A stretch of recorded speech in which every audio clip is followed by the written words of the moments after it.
When it comes to books on China, I've grown to appreciate the phrase, "don't judge a book by its cover." A lot of the titles and pictures on the front of these books are just marketing stunts saying more about what the publisher thinks of the audience rather than the content inside. That being said, there are many books with cartoonish titles that talk about politics like it's a Marvel movie. While I would still stay away from using an American flag with the title Chip Wars, given that we live in the international and digitized 21st century where anyone can find the book, Chip Wars is certainly not among the books to avoid, although I would agree with the critics that it worries over semiconductor and Chinese government ties after spending many pages talking about the American government investing in its own industry. It seems to me to have a message of humanity over nationalism since it mentions the US worrying about China using tech to spy when they have done so too, and points out how the US government ignored the importance of semiconductors until 6 days before Trump's first term. Seriously? Is that true or just an example of Sun Tzu's feigned ignorance tactic?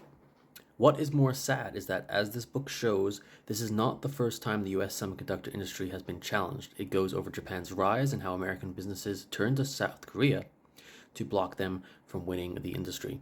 Thus, I find myself asking if anything was learned from the past hubris. This is also a lesson for other countries. Diversify and don't rely solely on the US. I'm not saying this to be anti-American. I believe in harmony, and as a half-foreigner, I believe the US's worst enemy is itself. The past with Japan also makes me wonder if there would be a trade war if China was a democracy. There may still have been. That being said, this book also points out the IP issues of Japan and China. In this increasingly wacky world, I still stand on the hill that things would be better if the US looked to other values besides supremacy and Chinese people respected the wishes of Taiwanese people. This book is well written, even given the jargon. I especially like how chapters were short and often ended with the same words as their titles. Everyone should read this. I will be using it as a guidebook going forward myself. Overall, it made a good argument that Chinese companies will be unable to form a domestic semiconductor industry given the cost and expertise of other companies. However, this argument rests on the assumption that Intel will save the day. And as it stands, Intel stock having fallen to $20 does not spell well for that claim. What does that mean for the broader story? Again, this is not anti-China. Once the older generation is out of power, I still believe all this fighting will be forgotten.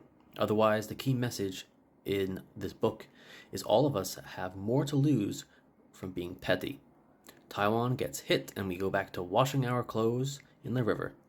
And there are people who are doing that elsewhere, even in China, who would be okay if that happened. We have more to lose. Have you read this book? What do you think? Do you have an opposite opinion? Tell me. Bye-bye.